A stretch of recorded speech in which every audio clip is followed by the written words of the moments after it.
নমস্কাৰ, মই শংকৰ দলে পুনৰবাৰ এইটো ভিডিঅ'লৈ সকলোকে স্বাগতম জনাইছোঁ। পোষ্টমাষ্টাৰ GDSৰ এপ্লাই নিজৰ ফোনটোদি কেনেকৈ কৰিব পাৰি step to step A to Z কৈ আছোঁ। তাৰ আগতে যদি আপোনালোকে মিষ্টাৰ শংকৰ দলে চেনেলটো ছাবস্ক্ৰাইব কৰা নাই, প্লিজ ছাবস্ক্ৰাইব কৰি ল'ব। বেছি কৈ নাথাকোঁ, লেট ষ্টাৰ্ট। আপোনালোকে ইয়াৰ লিংকটো ডেছক্ৰিপশ্যনত পাই যাব। আপোনালোকে তাত গৈ লিংকটোত ক্লিক কৰি ল'ব আৰু কৰাৰ লগে লগে এই পেজটো খোল খাব।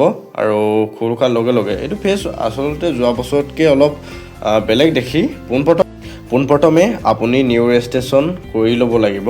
তাৰ কাৰণে ক্লিক হিয়াৰ ৰেজিষ্ট্ৰেশ্যন বা এপ্লাইত এই অপশ্যনটোত আপুনি ক্লিক কৰি দিব। ক্লিক কৰাৰ পাছত অলৰেডি আপুনি যদি ৰেজিষ্টাৰ কৰি থৈছে তেনেহ'লে কেণ্ডিডেট লগইনত ক্লিক কৰিব লাগিব, আৰু যদি নাই কৰা তেন্তে নিউ কেণ্ডিডেট ৰেজিষ্ট্ৰেশ্যনত ক্লিক কৰিব লাগিব।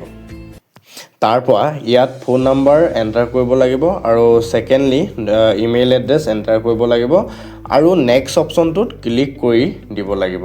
আৰু ফোন নম্বৰ আৰু ইমেইল আইডিটো এণ্টাৰ কৰি চেণ্ড OTP অপশ্যনটোত ক্লিক কৰি দিব।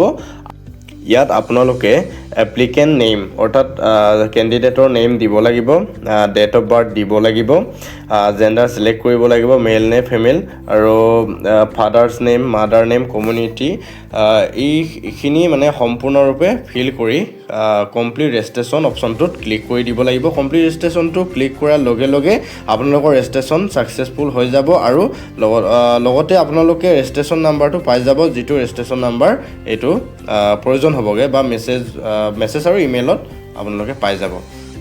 গতিকে আপুনি কপি কৰি ৰাখিব বিচাৰিলে যিটো মেছেজত আহিছে এইটো ইউজাৰ ID আৰু পাছপৰ্ট বুলি এইটো কপি কৰি ৰাখিব পাৰে।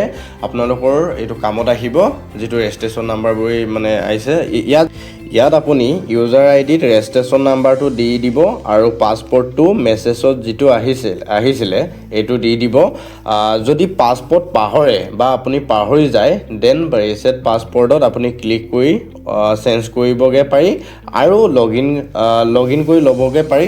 আৰু লগ ইন কৰিবলৈ OTP যাব, এই OTPটো আপুনি এণ্টাৰ কৰি ভেৰিফাই কৰি দিব, আৰু ভেৰিফাই এণ্ড লগ ইন অপশ্যনটোত ক্লিক কৰি দিব, আৰু লগে লগে ৱেবছাইটটো খোল খাই যাব। ইয়াত ফাৰ্ষ্টলি আপোনালোকে দেখিবলৈ পাইছে যে এপ্লাই অনলাইন আছে, আৰু তাৰ পাছত মাই এপ্লিকেশ্যন, আৰু ৰেজিষ্টাৰ কমপ্লেইন, আৰু মাই কমপ্লেইন। এতিয়া আমি কি কৰিব লাগে, এইটোৱে মেইন কথা। গতিকে আমি ইয়াত যিহেতু এপ্লাই কৰিব আহিছোঁ, গতিকে মাই এপ্লাইত ক্লিক কৰিম। ইয়াত ক্লিক কৰিলে অপশ্যন এটা আহিব, এই অপশ্যনটো আপুনি চিলেক্ট কৰি ল'ব এতিয়া। আৰু ইয়াত আপোনালোকৰ পাৰ্চনেল ডিটেইলছ অট'মেটিকলি ফিল হৈ আহিব। যদিহে আপডেট কৰিব বিচাৰে, মানে কিবা কিবি তেনেকৈ ভুল হ'ল, ইয়াত ক্লিক কৰি আপডেট কৰিবগৈ পাৰি। তাৰ পাছত আপুনি তললৈ স্ক্ৰল কৰি ল'ব। ইয়াত আপোনালোকে কিছু পাৰ্চনেল ডিটেইলছ দিব লাগিব, যেনে মেৰিটেল ষ্টেটাছ, আপুনি মেৰিড নে ছিংগুল এইটো দি দিব লাগিব। আৰু তাৰ পাছত আপুনি PW হয় নে নহয়, এইটো যদি হয় তেতিয়া য়েছ দিব লাগিব, নহ'লে ন দিব লাগিব। আৰু যিটো এমপ্লয়মেণ্ট ডিটেইলছ, আপুনি যদি চাকৰি কৰি আছে তেতিয়া য়েছ বুলি দিব লাগিব, যদি নাই কৰা তেনে ন বুলি দিব লাগিব। এড্ৰেছটোৰ বিষয়ে অলপ কৈ দিছোঁ। এড্ৰেছটো যদি মানে ছেইম দিলে ভাল হয়, মানে সেইকাৰণে এড্ৰেছটো দি মানে তেনেকৈ ছেইম এজ প্ৰেজেণ্টত ক্লিক কৰি দিব। তাৰ পৰা সম্পূৰ্ণৰূপে ফিল কৰি ছেভ এণ্ড নেক্সট ক্লিক কৰি দিব। লগে লগে পাৰ্চনেল ডিটেইলছখিনি ছাকচেছ হৈ ছেভ হৈ যাব। এতিয়া আপুনি এডুকেশ্যনেল ডিটেইলছখিনি দিব লাগিব। ইয়াত আপোনালোকে যিটো চাৰ্কুলত পঢ়িছিলা এইটো চাৰ্কুল চিলেক্ট কৰি দিবা।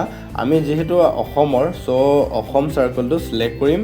তাৰ পৰা ইয়েৰ, আপুনি মানে ইয়েৰ অফ পাছিং, আপোনাৰ যিটো মানে পাছ ইয়েৰ, মানে কোনটো বছৰত পাছ কৰিছিলা মেট্ৰিকটো, মানে বৰ্ডটো চিলেক্ট কৰি দিবা। যিহেতু আমি আছামৰ, গতিকে বৰ্ড অফ ছেকেণ্ডাৰী এডুকেশ্যন হ'ব। আৰু ইয়াত দুটা মানে পেটাৰ্ণ আছে, যোনটো হয় এইটো চিলেক্ট কৰি ল'ব। আৰু ইয়াত আপোনালোকে দেখিবলৈ পাইছে ইয়াতে SSC মেমৰ নাম্বাৰ বুলি ইয়াত দেখাই দিব আপোনালোকক। আৰু এইটো মানে ৰোল নাম্বাৰ বা তেনেকৈ চিৰিয়েল নাম্বাৰ বা তেনেকৈ ৰেজিষ্ট্ৰেশ্যন নাম্বাৰটো দি দিব। মাৰ্কশ্বিটখনতো থাকে, তেনেকৈ ৰেজিষ্ট্ৰেশ্যন কাৰ্ডখনতো থাকে।